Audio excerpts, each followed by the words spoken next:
పవన్ కళ్యాణ్ కాకినాడ సభకు ఫుల్గా ప్రిపేర్ అవుతున్నారు. రేపు సాయంత్రం 4 గంటలకు సభ షెడ్యూల్ కాగా ఈ రోజు సాయంత్రమే కాకినాడకు చేరుకున్నారు పవన్ కళ్యాణ్. జనసేన కార్యకర్తలు ముఖ్యులతో పవన్ సమావేశమై సభ ఏర్పాట్లు ఎజెండాపై చర్చిస్తున్నారు. ప్రత్యేక హోదాపై మంచి హీటుగా ఉన్న సమయంలో సభకు భారీగా జనం వస్తారని నిర్వాహకులు అంచనా వేస్తున్నారు.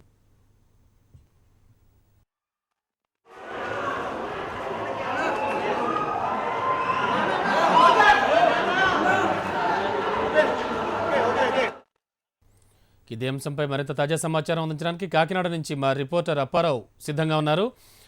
అప్పారావు గారు, ప్రస్తుతానికి పరిస్థితి ఏమిటి, అక్కడ ఏం జరుగుతోంది? సభకి బాగా ఫుల్గా ప్రిపేర్ అయినట్టుగా సమాచారం. ఇవాళ కూడా అక్కడే ఉన్నారా పవన్ కళ్యాణ్? ఏం జరుగుతోంది? పవన్ కళ్యాణ్ రమణ ఈ రోజు సాయంత్రం హైదరాబాద్ నుంచి పవన్ కళ్యాణ్ వచ్చారు. రాజమండ్రి వచ్చి మధురపూడి విమానాశ్రయం నుంచి డైరెక్ట్ గా నేరుగా కాకినాడ చేరుకున్నారు. కాకినాడ వచ్చిన సాయంత్రం 6 చివరింది. డైరెక్ట్ గా ఇంకెక్కడికి వెళ్ళలేదు. జిఆర్టీ గ్రాండ్ హోటల్లో ఆయనకి బస్సు ఏర్పాటు చేశారు. డైరెక్ట్ గా అక్కడికి వెళ్ళిపోయి ఈ జనసేన కోచర్ గారి రాఘవ గారు అని గత వారం రోజులుగా ఇక్కడ ఉన్నారు. ఆయన దగ్గర నుండి తీసుకెళ్లి లోపలికి వెళ్ళారు. ఆ ముఖ్యులందరితో ఇప్పుడు పవన్ కళ్యాణ్ కొంచెం ఫ్రెష్ అయిన తర్వాత మాట్లాడుతున్నారు. రేపు మధ్యాహ్నం వరకు ఇంకా బయటకు ఎక్కడికి వచ్చే అవకాశం లేదంటున్నారు. ముఖ్యులతో దీని వ్యూహం అంతా అక్కడ కలర్ చేస్తారంటున్నారు, ఏం చేయాలన్న దాని మీద. అయితే ఈ ఏర్పాట్లు మాత్రం కాకినాడ జేఎన్టీ గ్రౌండ్ లో చాలా భారీ ఎత్తున వాళ్ళు ఏర్పాటు చేశారు. అంతా యువత కుర్రలంతా ఉండి అక్కడ కార్యక్రమం చాలా సక్సెస్ చేసినట్టు అనిపిస్తుంది అక్కడ. ఎందుకంటే ఇప్పుడు ఆ గ్రౌండ్ వచ్చి 70,000, 80,000, లక్ష వరకు కూడా వీలే అవకాశం ఉంది. అంతవరకు వాళ్ళు ఎక్స్పెక్ట్ చేస్తున్నారు. ఎందుకంటే 1,50,000 మంది కూడా వస్తారని అంటున్నారు. దానికి తోడు ఈ పవన్ సామాజిక వర్గం ఈ గోదావరి జిల్లాలో బాగా ఎక్కువ. ఎవరు ఎక్కడికి వచ్చినా వాళ్ళు వచ్చేయడం సహజది. ఆ విధంగా కూడా ఇది 1,00,000 పైన ఇక్కడికి జనం హాజరవుతారని అంటున్నారు.